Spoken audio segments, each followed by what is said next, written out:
A little bit of a rainy day mission today, but it's gonna be a fun one. I got connected to this guy, Mike Anthony, on Facebook of all places, and he owns a place called Amazon Reptile Center in Montclair, about an hour and a half away from where I am. Mike's been in the hobby for a long time, and he's owned Amazon Reptile Center since 1999. He also breeds some really cool animals, so I thought, why not drive down to Montclair, see what Mike has in his shop, and then find out a little bit more about what he's breeding.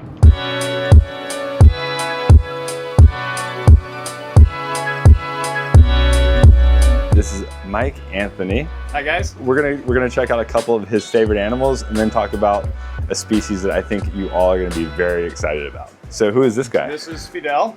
He's a Cuban rock iguana, Cyclura nubila. 15 years old at this point. Easygoing guy. Do a lot of educational stuff with him. You got him when he was young, I guess. Yeah, about half of this size. When he's just a pet who hangs out here at the store. Pet. Look at those eyes. That red sclera is unique to the species. I've never noticed that before. That's really cool. Literally a little mini Godzilla, huh? Yep, little dinosaur.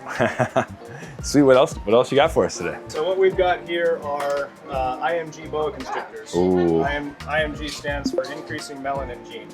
Look how dark these guys are.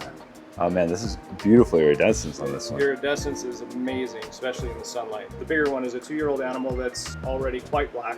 Yeah. And a baby that was just born a couple of weeks ago, to show the contrast of how how much color still has yet to come in here. And these are the offspring of... This is mom down here. Mom down here who wants to come out and give us a bite right now. Yes. Yeah.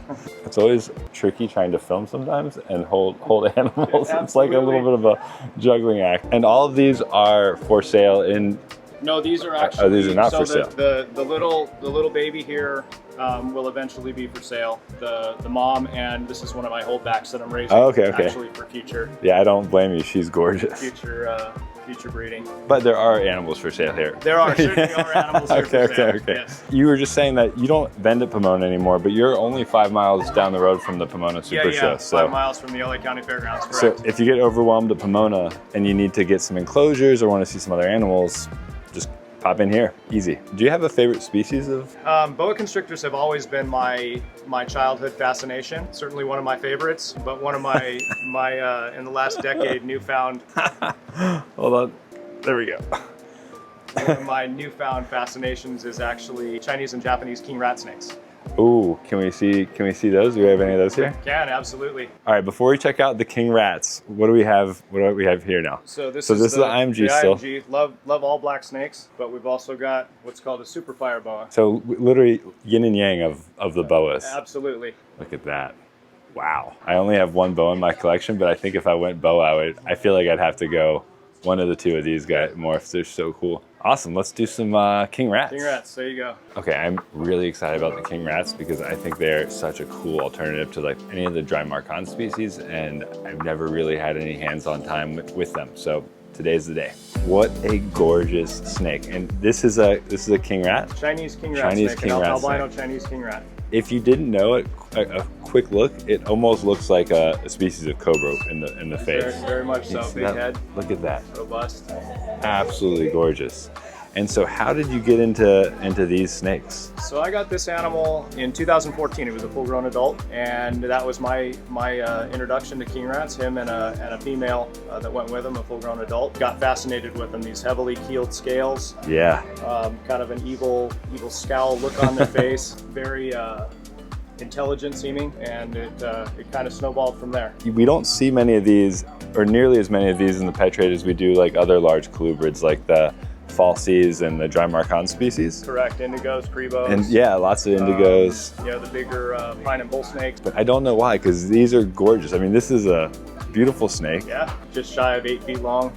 Wow. Yeah, he's a big dude. Keeping requirements for these guys. Pretty easy. High temperature not required. A lot of people just keep them ambient room temperature, 70s, low 80s. Yeah. I like to keep mine with a little bit of belly heat, just an 80 to 82 degrees. Just give them a little option, if they want to, sit on it to digest food, and I do see them sit on it. I've also seen videos and pictures of people posting where they use heat lamps as a heat source, and the animals will actually curl up and bask Oh, that's cool. Underneath the heat lamp as well. He's a very inquisitive snake. Are there other king rat species? So there's also a subspecies called yanaguniensis, the Japanese king rat. I'm glad you pronounced that because I've seen that online and I had no idea how to say it. That's how I pronounce it, yanaguniensis. Yanaguniensis, got it. And another subspecies which is much smaller called deccanensis. In fact, maybe half this size or less than half this size as a full-grown adult. And this guy, you just kind of got him out and he's very chill. Are most of them pretty handleable as a species? He's probably on a scale of 1 to 10. He's a 1 for, you know, easy.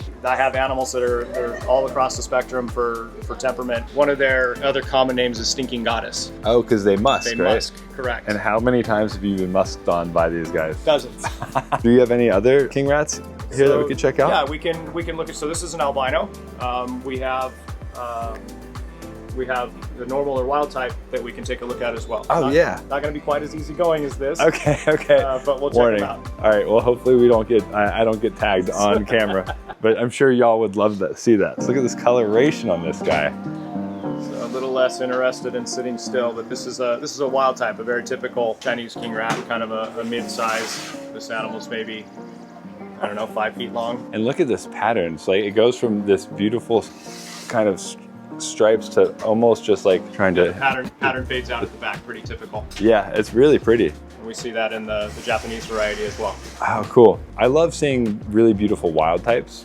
And this is definitely one of, I think, the prettiest wild types. Come in a variety, some, you know, on the darker side, some with a much more intense, almost fluorescent yellow. If someone was interested in owning one, like what does like a normal type or wild type like this go for in the trade? Oh, on the lower end, probably $300. Okay. $300 to $350. A couple handfuls of morphs in king rats as well, not just the albino that we saw previously. And some of those are pretty rare and can go into the thousands. I think the morphs are cool, but I don't know, man. I feel like it's hard to beat a wild type like this. Yeah, it's pretty good. Wild type is pretty good. And you mentioned the Japanese. Do you have any Japanese king rats here too? Yeah, absolutely. Oh, okay. Yeah, we can take a look at one. Sweet. I see Mike come in with an absolutely incredible looking snake. Oh my gosh. Look at this girl. This is a boy actually, right? It's a boy. This is a boy. And so this is the Japanese king rat snake. Correct. Wow. This is the subspecies called yanaguniensis. Yes, the one I will never be able to say correctly. Look at the pattern on this. I'm sure it's not going to come across in the video as well as it does in person, but it's almost like a black and white undertone with green, olive green, and almost a metallic green look in the back. But same thing where the pattern fades out in the back. Tell me about this guy. Are they similar to the Chinese king rats? So similar in size. This one, you know, the mainland Carinata come from all over. I mean, they've got a vast geographical range. Yeah. These are isolated to an island population, Yanaguni Island. Probably my favorite. Yeah. I mean, I've got a lot of the morphs, but this is one of my favorites. Truly spectacular. Yeah, he is absolutely gorgeous. And do you ever produce babies of these that are for sale? Yeah, absolutely. I bought my first handful of animals as little babies in 2020 and raised them to full-grown size at 4 years of age last season in 2024. Oh wow! Was fortunate. All 3 of these girls laid eggs for me. Just checking things out. Got a kind of a cobra-esque look about them. Very cobra-esque. And are these like cobra? Are they snake eaters? They are. Okay. Yeah, king rats, as a general statement, they'll eat a wide variety of things, but are known for eating other snakes in the wild. So is it good that we have just held a bunch of other snakes and have snake scent on us right now? Hopefully he's not too hungry. Yeah. They tend to be pretty civilized outside of the cage. Yeah. Pretty easygoing. Yeah, I mean. But certainly they will eat a variety of things. I feed, you know, rodents and chicks to try and give them a little bit of variety. They'll eat, you know, like quail eggs. Are the Japanese more rare than the Chinese? Far more rare in the hobby, period. Yeah, I'd be surprised if you found one of these in a pet shop. Except maybe this one. This one. I was just saying, that's what I really like about your shop, is because you have all the mainstay species that you would expect, but then you also have like an albino king rat snake on the bottom, and ackies, and really cool inverts and the IMG. You have a lot of stuff that isn't as normal to find. Yeah, we try to have a little bit of something for everybody. Oh man, look at that face. It's just so cool. Anything else we should know about these guys? Yeah, watch your fingers going into the cage. Yeah. You get mistaken for food. I mean, as far as care goes, they're pretty basic. Pretty. If you can keep a corn snake, you can keep one of these. I think earlier you mentioned you think these are some of the most intelligent snakes you've worked with. I do. If you sit and hang out with one for a period of time, it's like there's something going on in there. There's some thought going on about what's going on around them. Yeah. This guy right now has been like fully checking me out, talking a little bit. A little intermittent kind of a puff hiss. Yeah. It's not like a full on like I'm angry, but it's like what's going on and who are you and what am I doing here? That's it for I think animals today. Unless there's anything else you want to show off while we're here. No, I think that's the bulk of the really cool stuff. I may end up going home with the new animal. Let me know in the comments what you think it is. I'm not going to tell you right now, but there's some really, really cool stuff here. Awesome, Mike. Thank you so much. You're welcome. Thank you. Where can people find you? And do you have Instagram for the store? Do you have a personal Instagram? What's a good way for people to check out all your stuff? Instagram at Amazon Reptile. Okay. Facebook at Amazon Reptile. My personal Instagram, Mike Anthony, 1999. Sweet. The year I opened the store. We've been here 25 years. Oh, wow. That's cool. Anyways, I think that's it for the video. Sounds good. Call that. See you guys. Peace. Thanks. Have a good one. Anery Paint Calico. Ah, that's cool. Little sand boas.